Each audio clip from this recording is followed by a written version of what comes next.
Well, hello everybody, and welcome back to the bench. I hope this video finds you all well and all is going well with all of you. This is our next installment of our viewer questions and comments series, and these videos are dedicated to you and to hopefully giving you a chance to speak on on our channel here, and giving me an opportunity to try to communicate with you a little bit and answer some of your questions and comments and so forth. This is I'm going to have to be a little bit picky this time around, because I got so many questions and comments that there's probably not going to be any way that I'm going to be able to address each and every one individually. So I'll try to clump some of the questions together that are similar and answer them that way. And if I don't get to your question, I'll try to answer you online or maybe catch it on the next video around. But quite a few videos have been coming in. A couple of little announcements before we get to the questions and so forth. The first thing I would like to bring to your attention is if you notice on my videos, at the ending credits and down in the in the more section, in the comment section below the video, I started listing a paypal.me site, and it's just a way that if you feel like you enjoy these videos and you would like to do something to support the channel and you'd like to make a small contribution or a donation, that would be a way that you can do it. Some of you have already done that, and I really thank you and appreciate it. And I'm not really much of one to ask people for anything, and I certainly don't expect anything. But if you desire, if you so wish to do that, please be assured that anything that comes through this channel will be used for this channel. I think that's fair. Use it. I will use any of that kind of money just to, to purchase new projects and things for the bench and for videos. So again, I want to thank you all for all your wonderful kind words, for your donations, and for all the things out there. And that's really all I'm going to say about it. I'm really, like I said, I'm not one to ask for things like that. So anyways, let's start out by talking about some of the things that will be coming up in the near future here on some videos. I just got this in, and I'm going to be doing a review of it and a demo of it, and I still have to learn how to use it and to connect it up to my computer. But it's an audio analyzer, and it looks very interesting in that you can connect it to a speaker, and it runs some audio tests on the speaker, and it is able to plot like some of the resonance curves, and basically show you the performance of the speaker, and among other things that it can do. So I'm going to call it a small speaker video, and the reason being is that we're going to do some upgrades on the Minimus 7 speakers. I actually have 3 pairs of them that I've collected over the years, and I'm going to modify 2 sets of them with 2 different modifications, and also at the end try to use this device to test them and to learn how to use this device. And I'm also going to build a little project, and this is actually tied into one of the questions that I had from just recently. Is there a way that you can connect a speaker and limit it so that you can still hear what's going on the speaker without putting full volume to the speaker? And what we are going to do is we're going to build a little project called a power soak. And what it does is it's a voltage divider. You have to excuse my voice today. I'm losing my voice. Weather's changing and my allergies are getting me a little bit. So what this is going to do is this is going to divide the power up between some resistors and the speaker. So it's going to limit the power to the speaker. It'll reduce the volume by somewhat and allow those small speakers to handle more power. So that'll be a project we'll be doing, and we'll be using this new piece of test equipment. And then along with that, we're also going to be, like I said, modifying 2 of the 3 sets of speakers, and then we'll see what kind of improvement we can get out of the Minimus 7. I did find a couple of really interesting replacement drivers for those little cabinets that are direct drop-in replacement. And each one has different characteristics, so it should be really interesting. And we're going to do an updated crossover network as well. And we'll get a little bit into crossovers. All right, so that's the first thing.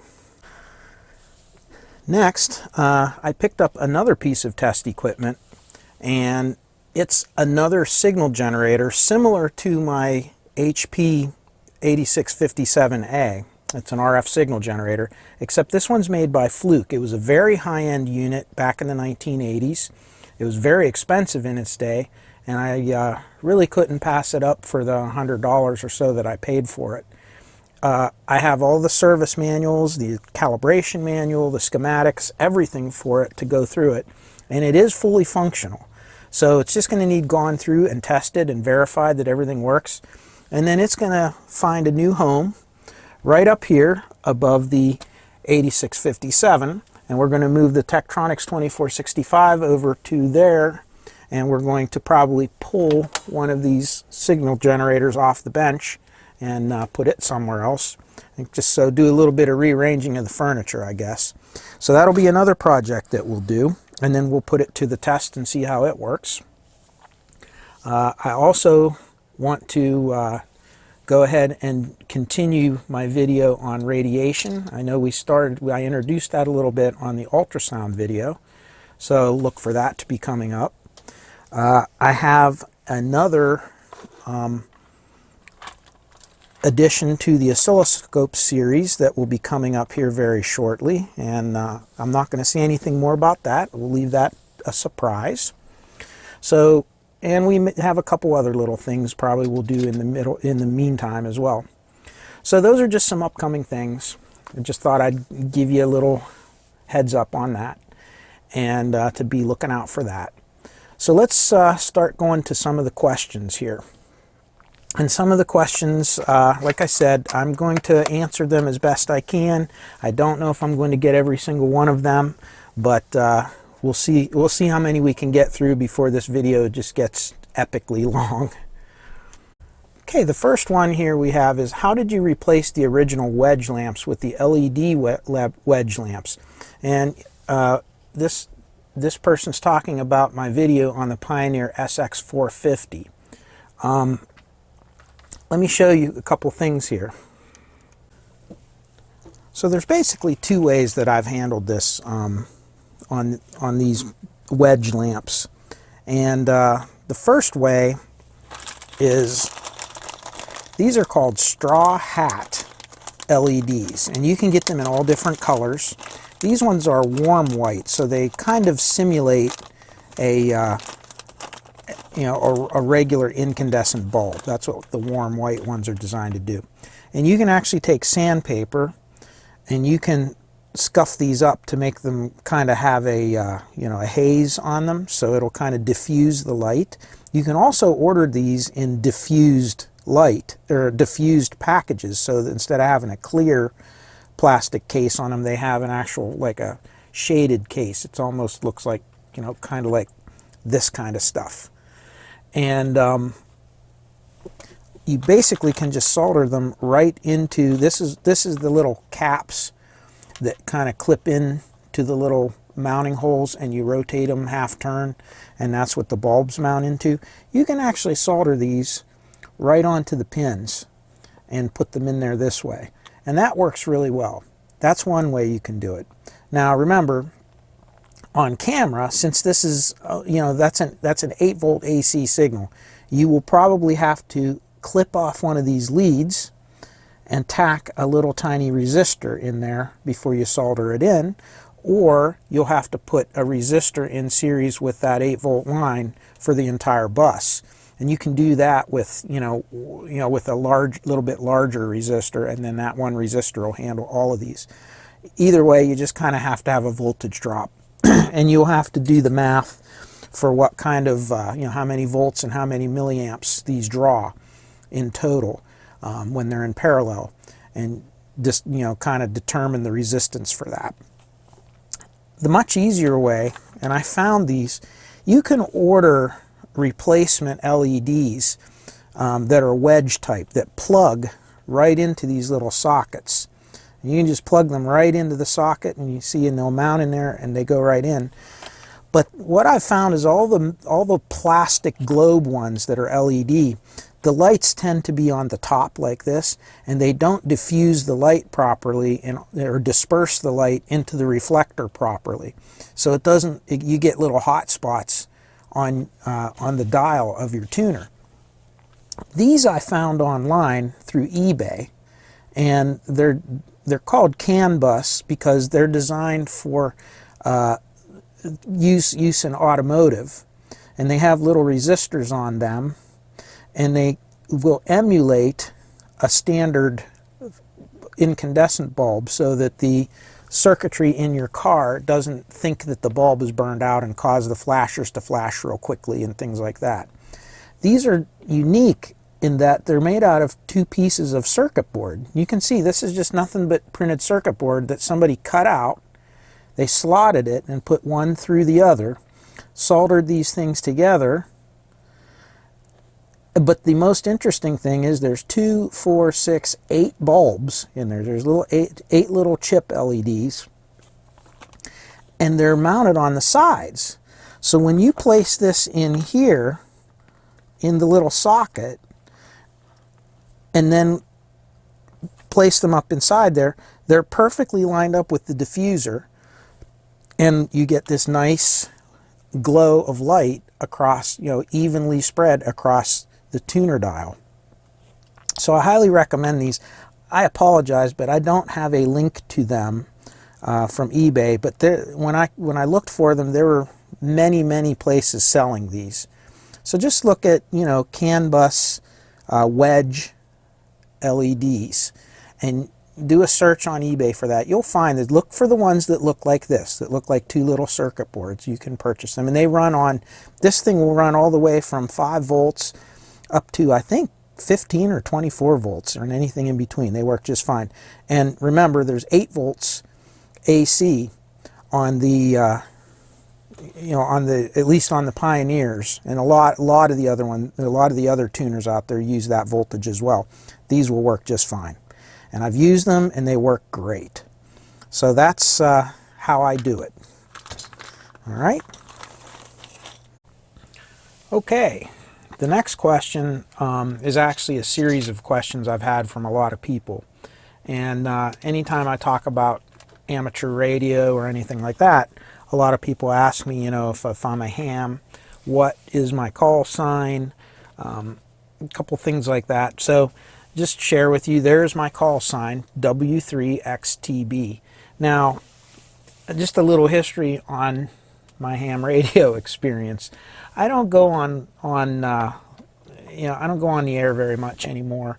I just don't have time, but we'll get into a bigger reason why I don't. I first got my novice license in 6th grade, back late 1970s, I think. And I maintained it for 1 or 2 renewals. But to be honest, when I got my license, our school had a really large amateur radio station, and it was very impressive.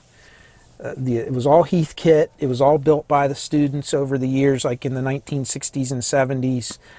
We had really nice, had a couple dipoles. We had some verticals up on the roof of the school. We had 2 stations, one in the middle school and one in the high school. Really a good amateur radio program. It was run by a couple of the teachers who were hams, and they were very inspirational to all of us students. And a couple of us at a very young age were able to earn our novice licenses, and I earned mine, like I said, in the 6th grade, KA3GTE. And I got to go on air a few times, but of course those times were a little bit lean in my life, and I didn't have a lot of money. Being a child my age, I really couldn't afford the gear. My parents, not being electronics people and not having the money to spend on a rig, Really, we just didn't have the money to get into it. So I kind of let things lapse. My father was a forward observer in World War II and operated a radio, and he knew how to send and receive Morse code and so forth. So that intrigued me and inspired me at a very young age to get into ham radio. I really wish that I would have had more Elmers around at the time and had the amount of money that it takes to pick up a Heath kit at the time and put it together, or a pre-built one. In the 6th grade, I was just, I was into electronics already, but probably didn't have the skills to build, a transceiver or, anything like that. But that's where I started out. You fast forward many, many years later, and I went back and I renewed my license, and I went on to go and get my amateur extra. And I do have a rig, and I think I showed it to you in the past. Let's see if I can get you over there and show it to you in the mess. Okay, so here's the beginning of my rig here. I just have just a average ICOM IC7410, and it's just an HF transceiver. I don't have, other than handhelds, I don't have any 2-meter band or 73 centimeter, 70 centimeter, any of that stuff, just HF. And I have an IntelliTuner by MFJ, have my own little homemade external speaker, and I do have a Signal Link USB. It works really well for digital modes.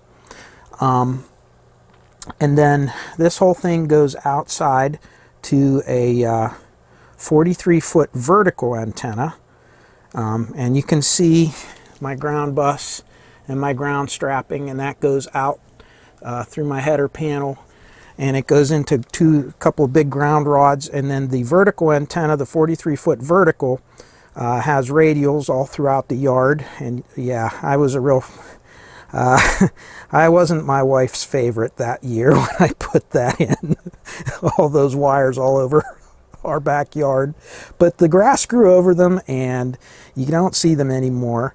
But I live down at the bottom of a hill in the small town that I live in, and one of the problems that I have is, really, I would be better off with a dipole antenna.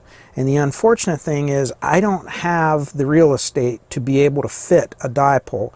And I'm going to be the first to admit to you all, I am absolutely not an expert in antenna modeling or designing. I know just enough to be dangerous, and that's it. The 43-foot vertical on receive is fantastic. It's very low noise. I can very easily pick up Europe from over here in the States, and I could probably transmit pretty well over to Europe because of the low angle of takeoff of my vertical, and the way that my antenna faces, kind of has a straight shot out east off the coast like that. But to be able to do anything, the other thing is, my antenna is not positioned in the middle of my yard properly. I had to, make some compromises. So I don't get very good propagation with my antenna. So it's kind of discouraging, and I really haven't had the time to try loops or any other type of antenna design, but I really want to do that one day. And really, probably I'll need the help of some of you hams out there, some of you Elmers, to give me a hand on, some tips of what would be a good idea. And the reason that I'm kind of showing all this to you is just so you could see what I have. And again, once in a while, maybe we can go out and try to do a QSO or something with some of you. But I had a comment from somebody, and let me get this back on the let me get back up onto the stand here so I don't make you all dizzy, and I'll continue. Okay, back at the bench.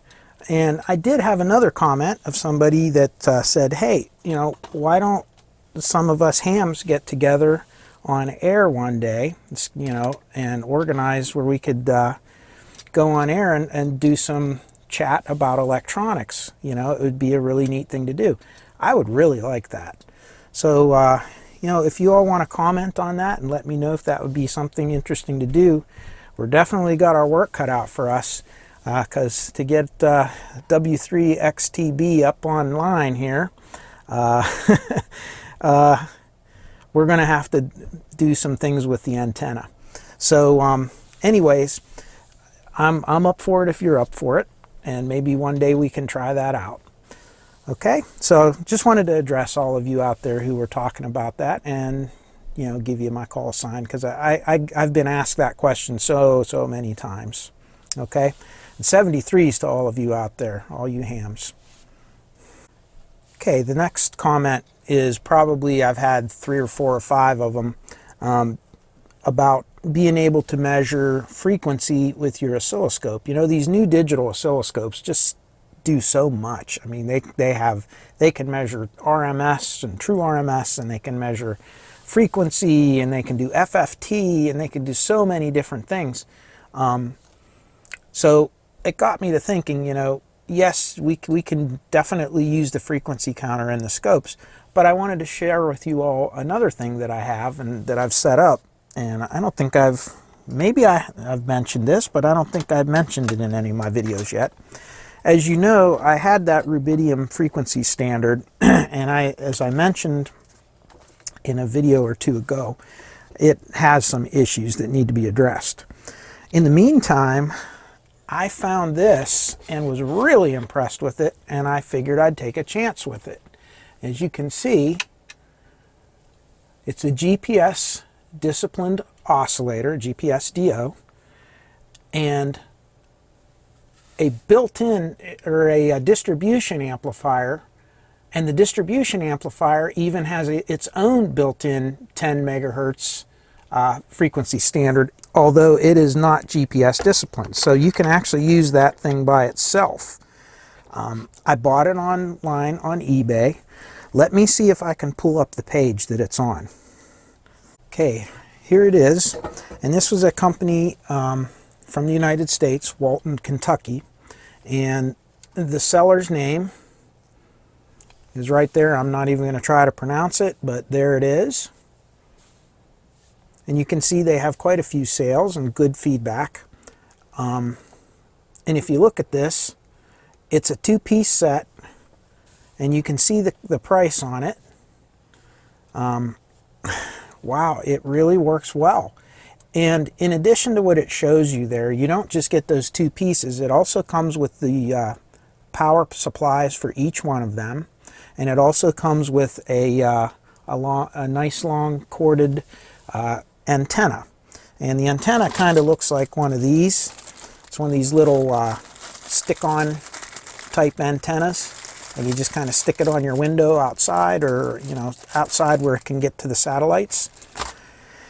And I now have this, and if you notice, I had a jumper going from the output right here to the input, and then these 8 ports, you actually get 8 ports distributing the 10 megahertz reference signal.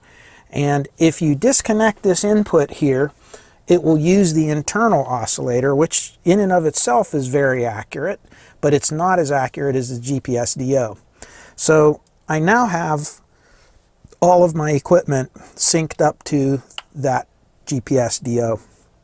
And I will say it has made a difference, both on my, you know, with the spectrum analyzer, not so much. It had a really good oscillator in it to begin with, the reference oscillator, but it's, you know, maybe a little bit better. But my signal generators and my frequency counters and everything are calibrated to it now, and I've noticed I get a lot more accurate measurements, a lot more stable signals. It is really nice to have everything synced up to the same reference signal. So I just wanted to show that to all of you. Again, this is a luxury item. This is not something that the average person's going to need. You know, unless you're working with things with really high frequencies or really accurate frequencies, you probably don't need this. you know, certainly the oscillators built into a lot of the, you know, test equipment out there today are pretty accurate, or accurate enough for what you're going to do. But this really does step everything up a notch by doing that. So I just thought I'd show that to you. And, you know, anything that had an input for that, I connected it up. So there you go. Just thought I'd share that. Okay, this is an interesting question here. Hi Tony again, great video. My old scope doesn't know what probe connector you have connected to it. So I'm still confused with this 10x and volts per division setting. So I'm worried about blowing it up, blowing up the scope, which has a peak voltage of 400 volts peak. So watching your videos and reading the scope manual in, you know, helping for now, but he's playing with an audio preamp and he's looking at waveforms and you know, wants to have us use the scope for solid state and so forth like that. So he's kind of interested in, if I'm understanding this correctly, you know, what do you do if your scope doesn't automatically sense ×1 and ×10 probes? Or let's say you have a scope that can sense it, like this one. Okay, I'm just using this scope because it's up front and easy to turn on. I'll try to show you. So, as you remember from the one video that I did, these probes have a little pin, and that pin connects to a little resistor inside the connector here. And around the input ring, that pin will make contact with those little outside contact rings. And measuring the resistance between here and here, it will tell the scope whether it's a ×1, ×10, ×100, whatever probe, based on the resistance it measures. If it measures an open circuit, it assumes that it's a ×1 probe. Also, if you have an oscilloscope probe that does not have that pin, okay, let's see if I can find one here. So if you notice, this little probe here does not have, okay, you can see, it has a slide switch that you can switch it between ×1 and ×10, but this is not going to know what it's set to when you plug it in, okay? So he's asking, you know, I don't understand what this all means. Well, here's what it means. When you plug in a ×10 probe, the probe itself has a voltage divider in it. And that voltage divider just makes the signal be 10 times less, okay? If that makes sense to you. So, for instance, here's the tip of the probe. If I put a 10 volt signal on this probe, it gets split between that divide by 10 circuit, okay? And it will give you 1 volt out of the connector. So 10 volts in would equal 1 volt out. That's what a 10 times probe is. It's really kind of confusing because they call these a ×10 probe, but they really divide by 10, don't they? But the reason we call it a ×10 probe is because they're telling you what you need to do to the reading of your scope. So for instance, let's look right here. If you have 2 volts per division, see where it says channel 1, 2 volts, that means for each little square that your signal makes that trace go up, that represents 2 volts, okay? 2 volts. If I take a probe like this, sorry about the focus, and it says it's switched to ×10. I don't know if you can read that or not, but hope you can. ×10. And I plug that in there, and I touch, let's say this battery's, let's see here.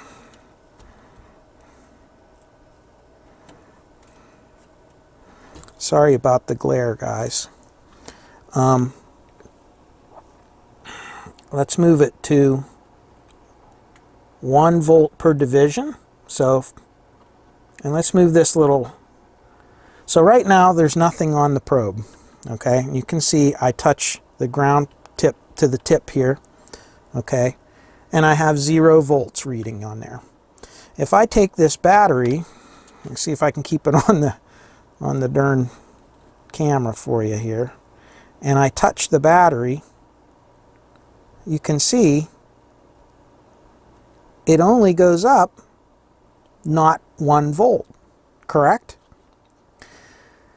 And the reason being is that whatever you measure, whatever you're measuring here, you have to times it by 10. So instead of 1 volt per division, when I have a times 10 probe, it's 1 times 10, which means it's actually 10 volts per division.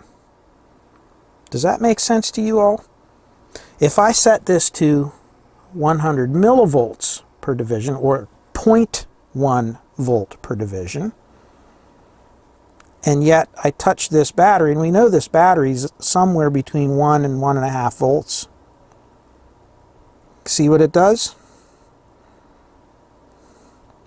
It goes up just a little over 1.5 squares. It's about 1.6 volts. Okay?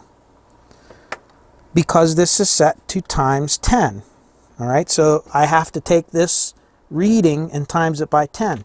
I know that can be confusing for people that are new to this, but really all you have to remember is when it's a times 10 probe, you times your reading by 10.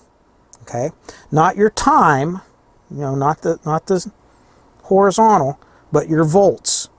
It makes the volts be times 10. Okay, now if I take this switch and I switch it to here, now it's set to times 1, and I do the same test. Watch what's going to happen to this thing. Boom, right off scale, isn't it? However, if I move back up to 1 volt per division, okay, this same probe is now giving me, hold on, it's hard to do around this camera, everybody. And you can see it moves up to the exact same spot that it did at 100 millivolts per division with the times 10 setting. So you can see you have to keep, this affects your scale by a factor of 10 when you set it to times 10. So really, what this times 10 is doing, there's two big advantages to this. Number one, it is putting some degree of isolation between, and I won't say electrical isolation, just it's putting a higher impedance between this tip of this probe and the input of your scope. So that's the first thing. So it's loading the signal down less. Okay. Second of all, it's expanding the maximum range of your scope. So if your scope has a maximum input of 400 volts, let's say, okay, then now you have 4,000 volts, let's say, because of the times 10. All right, that's what that means. Now, here's the thing. If we run this up to max, the highest that this thing can do is 10 volts per division. So even if I move this all the way down to the bottom, and I go 1, 2, 3, 4, 5, 6, 7, 8. So that's 80 volts. So the maximum range of voltage I can read on this is 80 volts. Okay, if I don't have any special type of probe. But if I put a times 10 probe in there, I then have 10 times 10, which is 100 volts per division. And now instead of 80 volts full scale, I'm going to have 800 volts. Okay, so it expands the range. Remember, if I'm looking at a signal that's, that's beyond 80 volts or beyond, 40 volts peak sine wave, so that would be 80 volts peak to peak, anything above that's going to be too high. And I'm going to need a times 10 probe. So I hope that answers your question of how that works. Okay, and again, these manual probes, these non-sensing probes, you have to go in there and do the math on times 10. Now you can go in manually, and you can see on this scope and on many scopes, okay, and that scope up there, the low cost one, okay, you can actually go into the probe settings, and you see where it says probe setup? I can go here and I can change that to times 10. I can tell it manually that it's a times 10. And did you see what happened over here? It automatically set the scale. Now you just have to remember that if you set it that way manually and you have your probe set to times 1, okay, you're not reading the voltage properly. Okay, understand that. Okay, so when you do that, I'm never one to do that. I don't, if it's not an auto sense probe, I usually leave it at times 1, and I just remember to times my setting by 10. That way I don't accidentally change a setting in here and get myself in trouble. And it's just me, that's how I've learned to do it. Other people do it differently, which is totally okay. It's what you can remember so that you always work in a repeatable, safe manner so you don't damage your scope or damage yourself. Okay, so that's really what that is. That's what times 10 is all about. Okay, hope that answers it. If not, ask some more questions and I'll try to address it in a different way maybe, or do a little more on it. But I hope that answers it.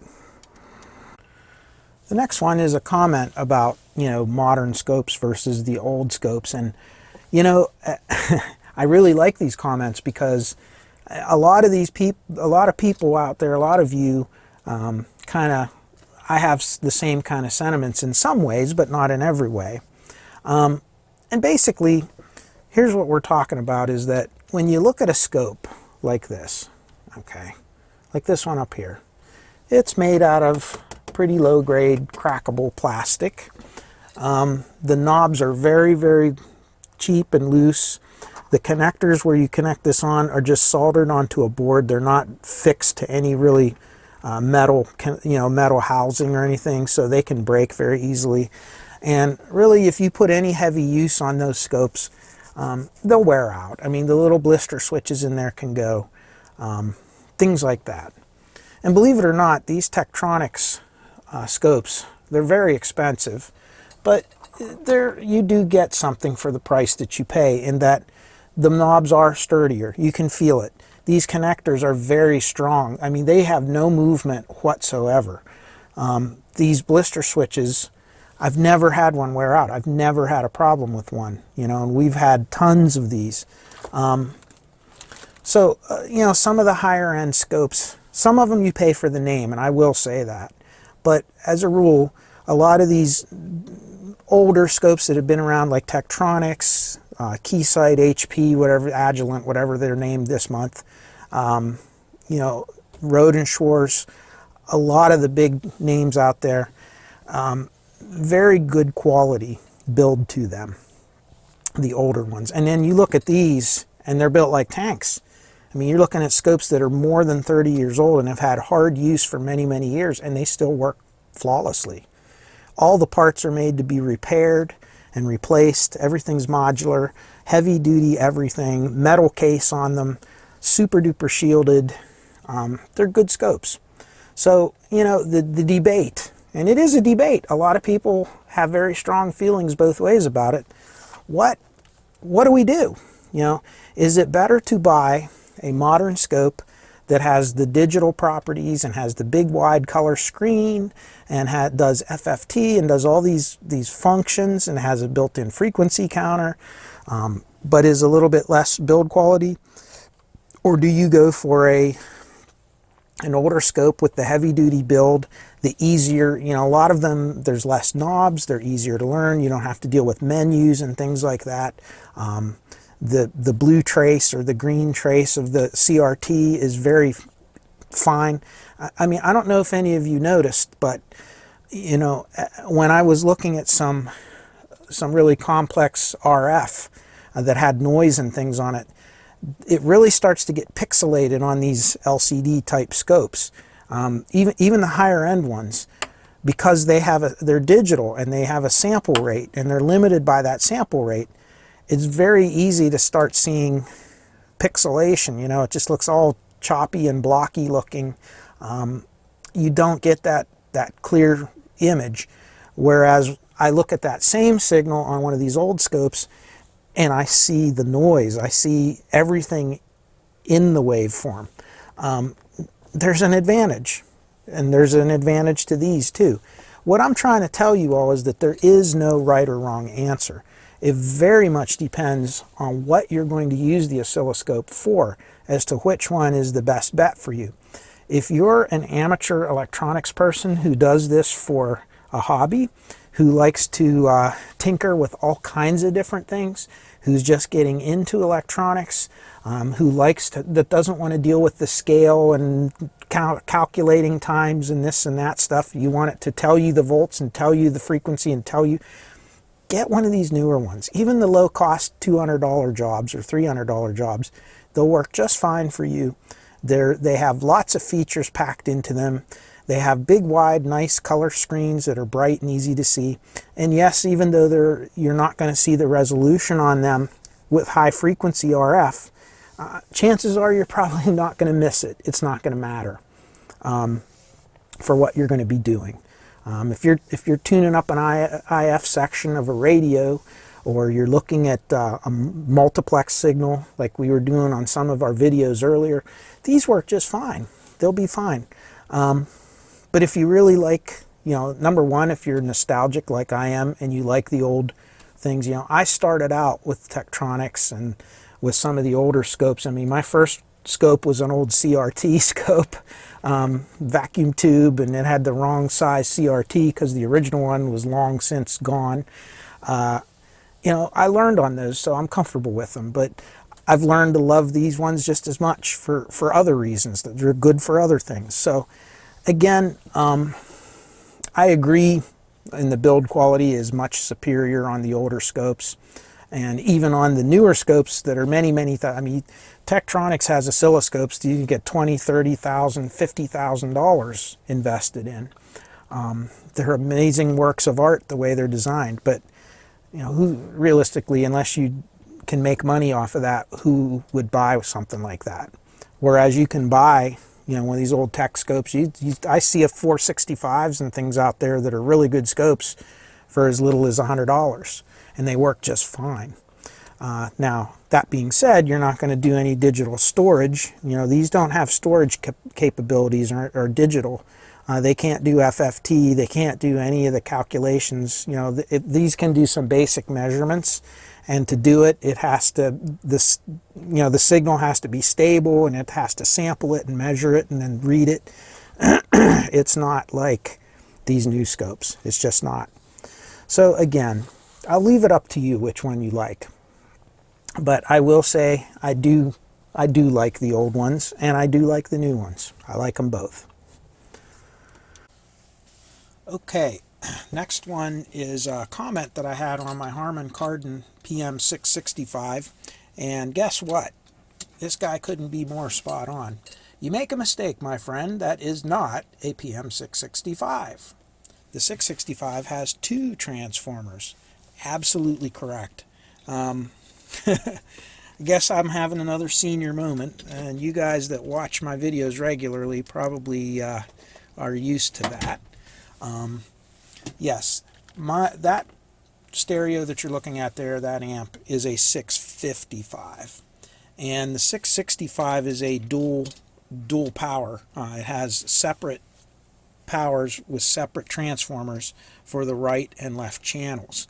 The 655 has a single power supply transformer with 2 separate rectifiers and 2 separate sets of capacitors. So it acts like a dual source power supply, but it's using one big transformer instead of 2 transformers. It's really a strange design, and I really don't know why they would do it that way.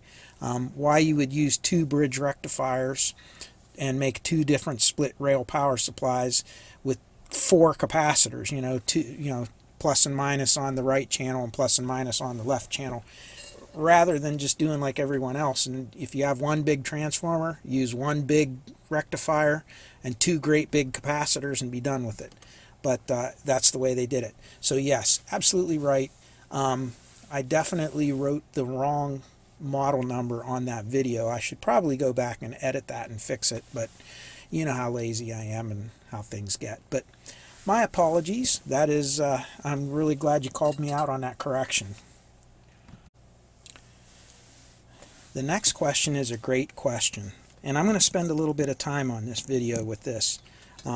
This is one of many variants of this question that I've had dealing with capacitors in general. Number one, he's asking, what's the difference between ESR in a capacitor and leakage? And I've had a couple other questions. One viewer asked, why, what exactly is an audio grade capacitor? Is it snake oil or is it for real? Is this just a way to get more money, or is it a marketing ploy? All of these questions are very relevant, important questions, and I'll try to address it now, and I'll try to give you my best explanation of all this, and then I'll give you, my understanding and my opinion on it. Okay, so stay tuned here. All right, let's start out simple. So we've drawn a schematic symbol of a capacitor, and any of us that are into electronics are familiar with this. And in a perfect world, this is all that we would need to draw. Okay, so if this capacitor, for instance, is rated at 1 microfarad, then it equals from here to here, if you measured the capacitance, it would be 1 microfarad. And anytime we apply this to any circuit, it would give you a 100% pure capacitive load of 1 microfarad. But the world that we live in isn't perfect, and the laws of physics always have to come in to play and mess with us. So if we wanted to draw an accurate picture or an accurate schematic of what really is going on inside your capacitors, we would have to draw it like this.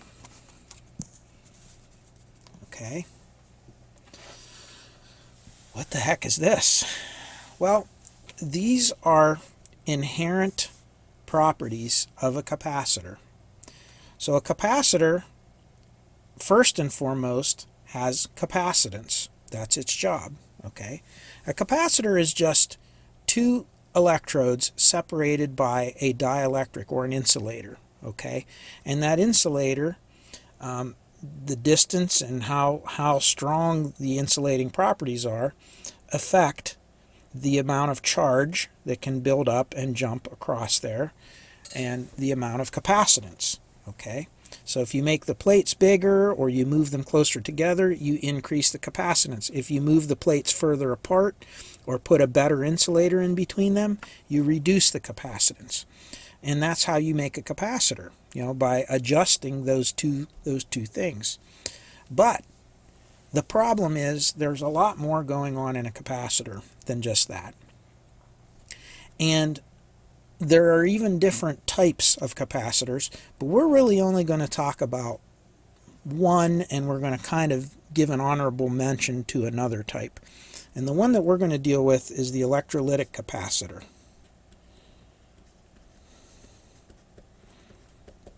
Okay, and an electrolytic capacitor is pretty easy to identify, because if you look at an electrolytic capacitor, you'll always notice that there's always a symbol for a minus sign. Sorry, I'm off camera. So there's your negative. And you can see one side doesn't look like metal, it just looks like plastic. It looks like an insulator. And the other side is actually part of the case of the capacitor. And you can see that these leads are connected right inside there and right inside there.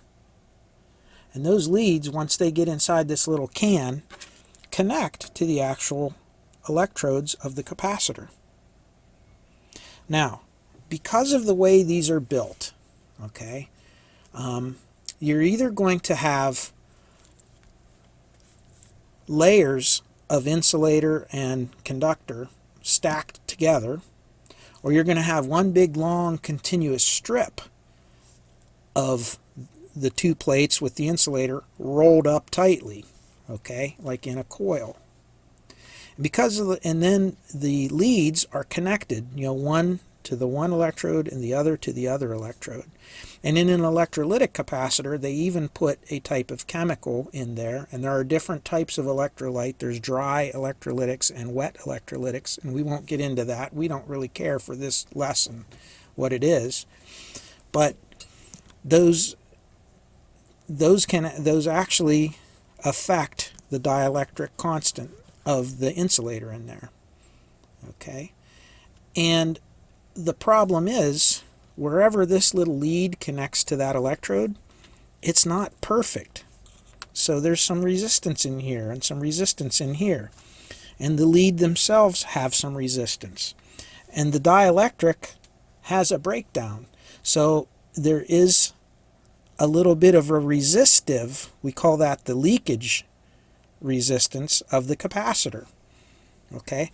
As a capacitor degrades with time, or as it begins to fail, or if it's just a poorly designed capacitor, this leakage resistance, okay, will become more prevalent.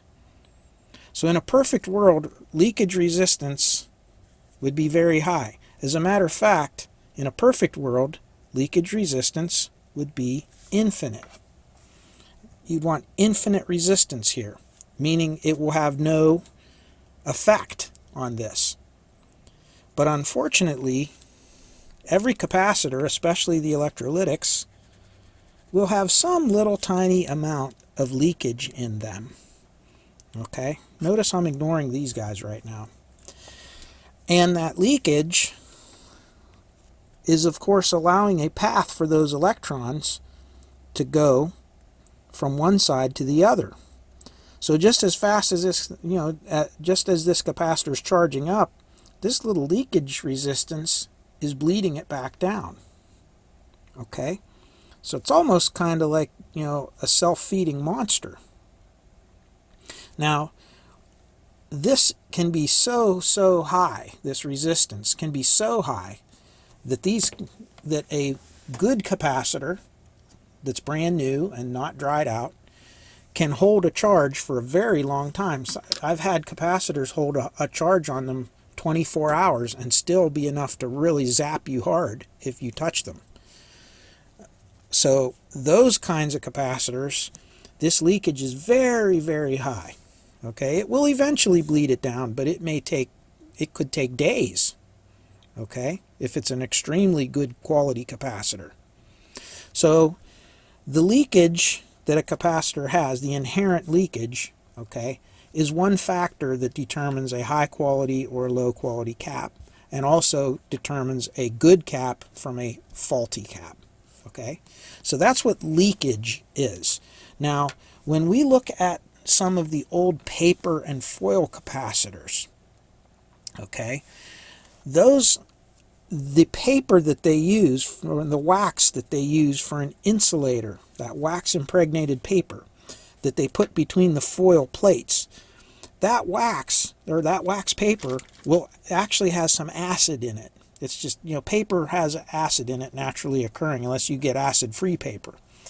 And that actually eats away at that paper over the years.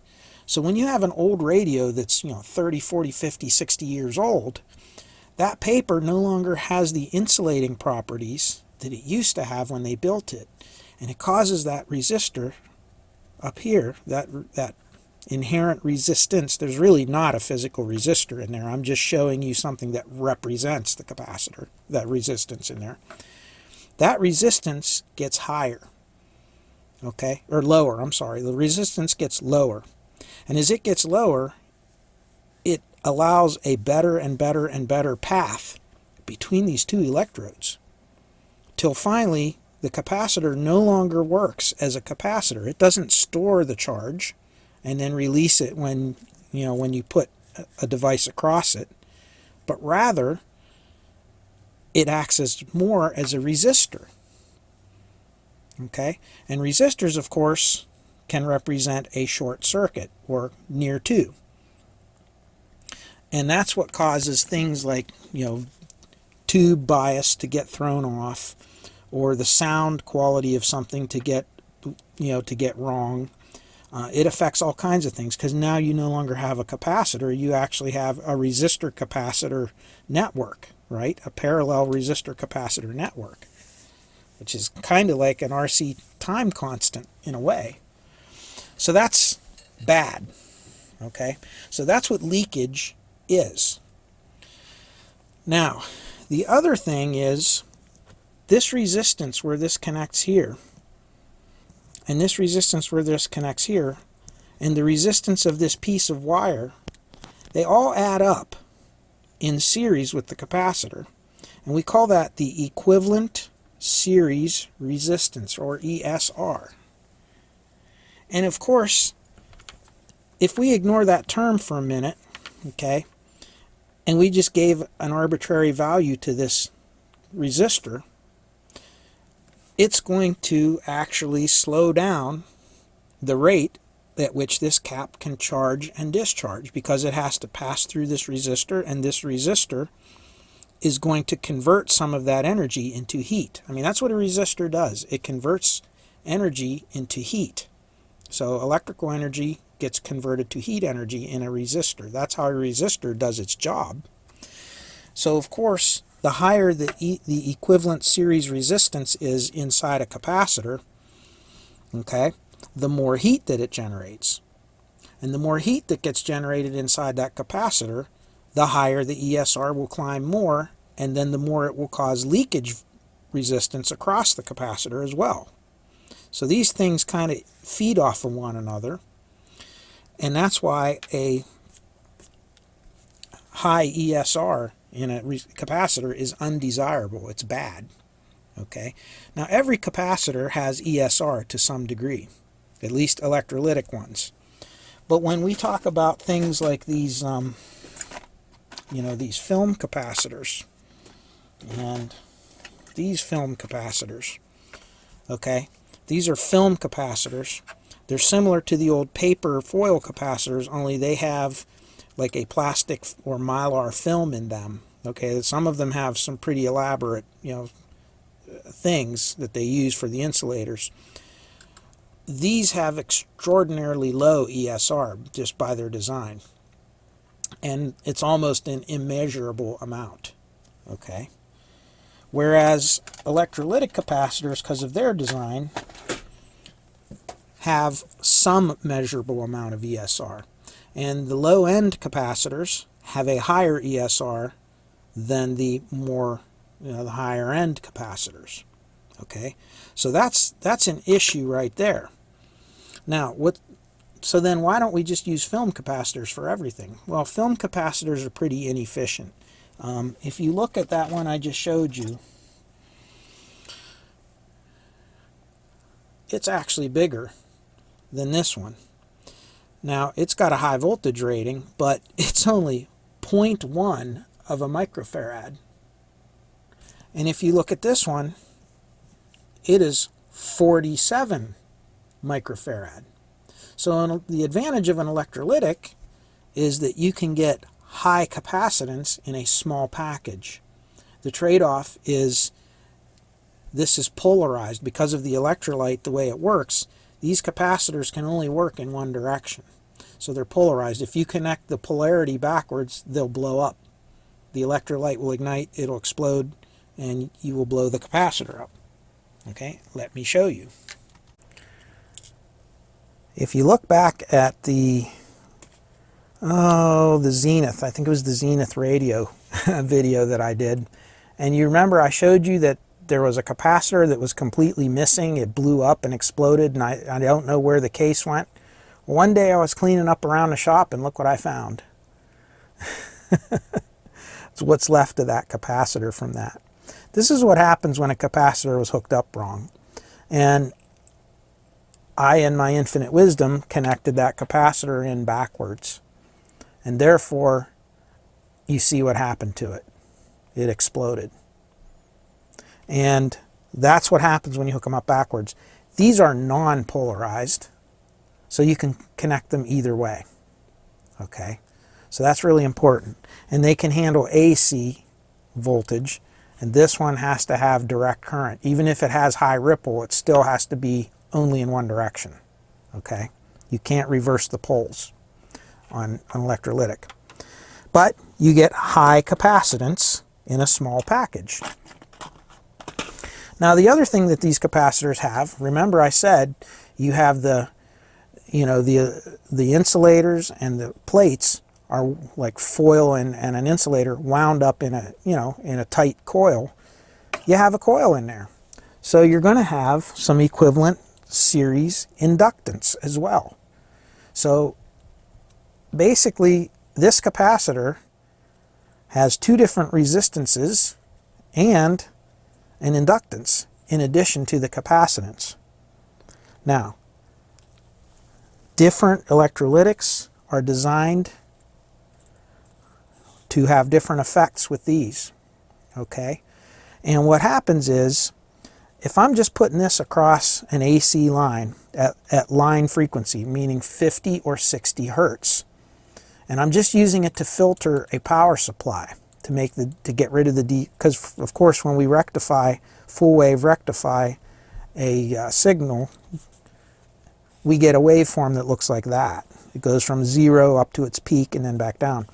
This capacitor will handle the times, it will actually feed the circuit that it's connected to during the times that your AC signal is dropping out. So you end up getting something that looks like this.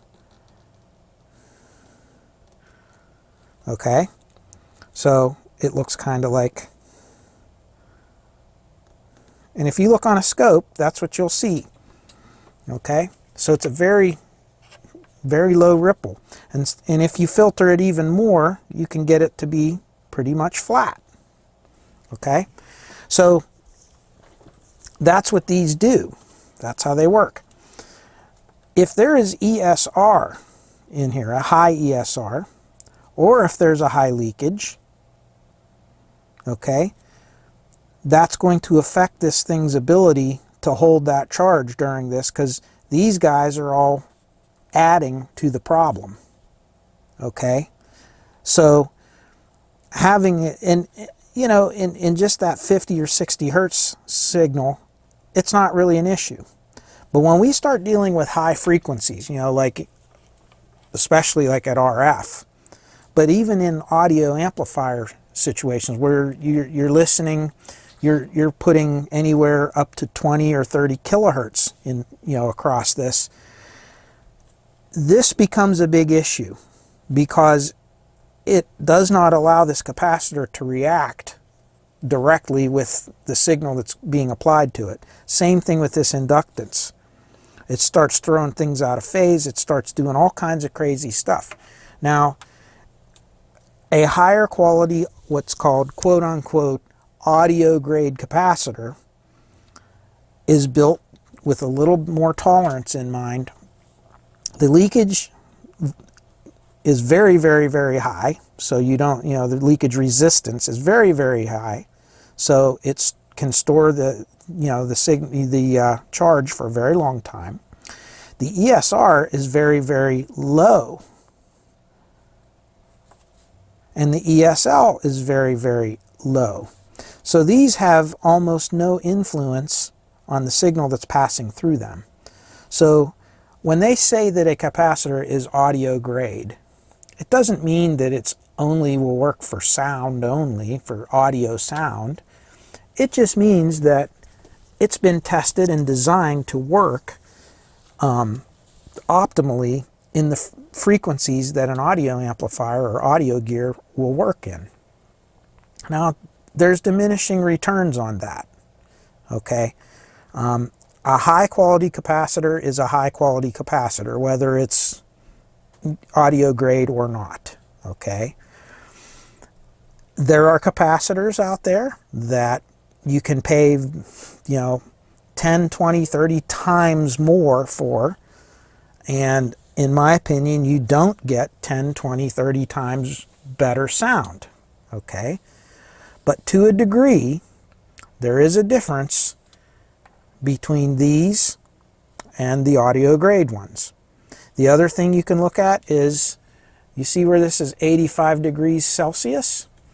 They also make capacitors that are 105 degrees Celsius. Okay, so here's one that's, let me see, I think this is a 105. Nope, this one's 125 degrees Celsius. And what that means is at high temperatures, okay, if these are in a hot environment, they won't dry out as quickly, these ones won't, as quickly as an 85 degree capacitor. So these will have a longer lifespan, okay. The other thing is some capacitors are going to be rated for high ripple, for even higher frequencies than just audio grade. And those ones are what's used in switched mode power supplies. So when we deal with switch mode power supplies that don't have transformers really as per se in them, like you're used to seeing with the linear transformers, what ends up happening is this type of capacitor right here is not designed for high frequency, high ripple. And what will happen is if you put this into a circuit and expect it to filter out a high frequency, high ripple signal, it's not going to last very long. It will actually fail and leak. And this is what happened in the 1980s. So I'll tell you a little quick story. We had an X-ray machine that was very common. Almost every hospital had one of these machines in there. And it used a CPU board that was a single board computer. We called it the SBC. And those boards were built with high frequency switched mode power supplies on them. That's how they would derive the different voltages for that CPU board. And they used standard capacitors like this on the board. 100% of those boards failed. And every single failure almost was because of the capacitors. And you can see them. They would swell up and they would burst open and they would leak their electrolyte all over the circuit board, and it would short out, and it would short out the power supplies, and nothing would work. So as a result, you would have to replace the board. And they came out with a new board. The manufacturer actually came out with a new SBC computer board with modern high ripple, switch mode grade power supply capacitors in them, and they never failed after that. It fixed the problem. So it's not snake oil. Capacitors are built to a purpose, and there is a difference to a degree. Now, again, when you buy the more expensive capacitors, people say, well, they'll get the ones from China and they're cheap and they work perfectly. And that's true. China can turn out some very high-end, high-quality capacitors. The problem is when you don't know the name brand, you don't have a spec sheet for it, so you don't know what purpose it was built for, and you don't know where that cap came from, you don't necessarily know what quality it is, okay? Now, you're saving a lot of money, but you're taking a chance, okay? So a lot of times you take that chance, you win because it's usually a pretty good capacitor. But if you want to be assured of what you're getting and the specs and what performance values it has and what the ESR performance and the ESL, what leakage, all those things, you have to buy a name brand cap that has those specs listed and that's been tested, and the quality is there. And that's why, better capacitors do make a difference. Okay? So that's why I use them. Now, I don't believe in buying those super high, uber expensive capacitors because I personally have never heard a difference from it. Again, I believe in diminishing returns. In other words, the more you spend on it and the fancier you get, it gives you less and less and less of a benefit until finally it's a negligible benefit that's not worth the cost. That's my personal belief on it, although I have friends that swear they can hear the difference. So And maybe they can. My ears are not that good. And any of you above the age of 40, let alone 50, I'm sure you can all relate to me because your ears just aren't what they used to be. So that's my little talk on capacitors and what leakage versus ESR is and why it's important. Okay, I hope that explains some of that. I took a long time, but this is pretty much it. I'm going to try to wrap up this video here because it's getting extremely long. Let me make sure there's not a couple more little questions I can answer. Okay, quick little question on somebody that wants to get a radio that can tune into like the shipping communications and at 1,000 miles away and things like that. Well, there's a whole ton of different directions to go. If you're just into the nostalgia of it, you can obviously go with like some of the old general coverage receivers that are out there, like, you know, my Hallicrafter's S20R. If you're somebody who's not into electronics and restoration and things, I would recommend you stay away from those kind of radios because they can be very temperamental and high maintenance sometimes, especially now that they're so old. But really, if you want to do it on the cheap, I recommend one of those new SDR modules, you know, the software-defined radio. You can buy those for about, good ones, complete, you know, for about 50 or 60 bucks. Set yourself up a long wire antenna out in your yard and hook it up to your computer, and I think you'd be really surprised the performance you can get out of some of those. You can also buy general coverage receivers that are receive only. There's tons and tons of models out there that you can get into. I have the, which one do I have? I have a couple different models.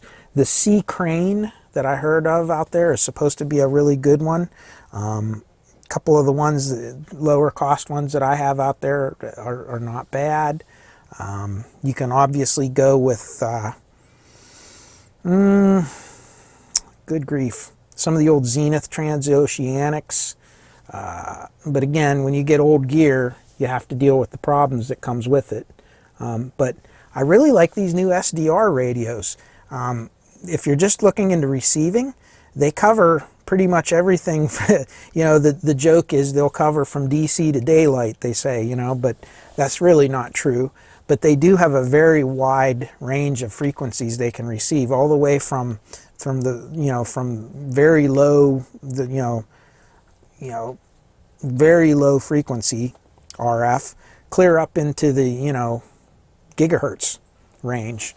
And they're, like I said, it's just a little module that's maybe about that big, and you plug it into your USB and you hook up a long wire antenna, stretch it outside, and you're receiving, and you probably would be able to pick that up. They even have, you know, kind of like a scope built into them where you can actually look at the, you know, look at the spectrum and kind of find the channels that are active and things and kind of tune in on them with your mouse. So that might be a good thing to try out, and maybe I'll hook one up someday and kind of do a little review of it. That might be a good video for the future. Okay, I really love this comment, so I had to put it up there. Some of you might get this, and some of you might not. He just says, a long time ago in a galaxy far, far away. Oh wait, the words are different. You know, when I put that disclaimer at the beginning of my videos, I kind of just picked that one because it was a canned, you know, in the software that I use, it was just a canned opening credits, and all you had to do was type in the message that you wanted to type, and then it would format itself, and it worked, and it looked kind of cool. And you know, the first time I watched it, that's the first thing I thought. I'm like, good grief, that looks like the opening credits to Star Wars. And I kind of thought it was funny, and I left it, and it's been like that ever since. So I'm glad somebody caught that. So thanks, I got a chuckle out of that. Okay, this is another sad comment that I hear a lot, and it is, where can I get components these days? Because all of the parts houses that used to be around me are gone. And you know, I feel your pain. Where I live, we had literally 8 or 10 really good electronics stores in the area, and they carried absolutely everything I could ever want. And some of them were literally, one of them was walking distance from my house, and they had everything. Now there's none. There's zero. They're all gone. Every one of them. Even the Radio Shack is gone in my area. There's no Radio Shacks. I had 4 Radio Shacks in our town and surrounding areas that were all within short driving distance. They're all gone. The only advice I can give to any of you out there is you have to go online today. And you know the big names out there. In my last comments video, or the one before that, I'm not sure, I do go through some of the places that I order parts from, like Mauser's, DigiKey, Antique Electronics Supply, Surplus Sales of Nevada, Old Radio Parts, Sal's Capacitor Corner. There's a whole bunch out there that you can go to. MCM Electronics, just so many, okay? eBay, of course, Amazon, Banggood. There's lots of them out there. So you have to go online, and it's unfortunate, and you have to scroll through all the menus and drill down and find the part you need, and you order it, and you need a $5 worth of parts, and you're going to pay $7 of shipping, and it's very frustrating, and you're going to wait a week to get it. It's just the state of the world today where we are. You know, a lot of things are more accessible to us as far as the things that we couldn't find before, we can now find online. But unfortunately, you have to order it, you have to pay shipping, you can't look at it before you buy it. It's just the way it is. So that's my best advice I can give you. You're going to have to go online with the rest of us. Okay, I'm going to end the video with probably about 20 or 30 comments that I got on, and messages and emails I got on this STK 4191 amplifier we just finished up.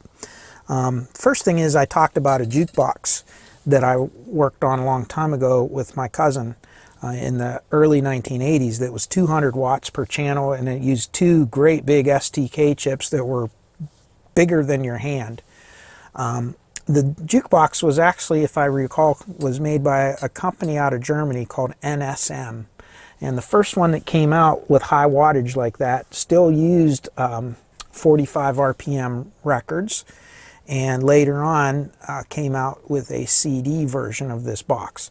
It was extremely loud. It had huge speakers in it with great big magnets, a big column, a line column array of mid-range and tweeters. And I'll tell you what, we had a couple of those boxes in the shop, and it literally would shake the windows out of the shop when you cranked it up, and it was crystal clear. They were amazing amplifiers. So that's the one thing. The next thing I'm going to talk about is the I've gotten a lot of comments about, you know, speaker protection for the you know, being concerned about these not being true Sanyo chips. And I'll add to that, even if you have an original Sanyo STK chip, they fail spectacularly when they fail, and they will take your speaker out. So let me show you something what I do, and I keep these in stock. I'll just kind of show you how I deal with it. So as you can see here, I keep a box full of components, just old little parts, bits that I get, you know, little kits for things. All kinds of different electronic things. If I see a really good deal on eBay or someplace, or Banggood, I'll pick a couple up and just kind of store them. And the one thing I'm going to show you here is this little kit. It's a little kit that comes in a little bag like this. You can buy these online for about $5 with free shipping. Okay, sometimes as little as $4. So they're very, very inexpensive. When you put them together, they kind of look like this, with the exception of these little little chokes that I have on here. This is one that I just kind of keep on the bench and use it. But what this is a speaker protect circuit. These two relays are for your right and left speaker, and you have an input for the speaker and an output for the speaker. So the input's on this side, the output's on this side. You hook up a small voltage to it and it powers the circuit up. And this monitors your speaker terminals for DC voltage. If it sees any DC over, maybe about 100 millivolts or so, 200 millivolts, it'll trip these relays and disconnect the speakers from your amplifier.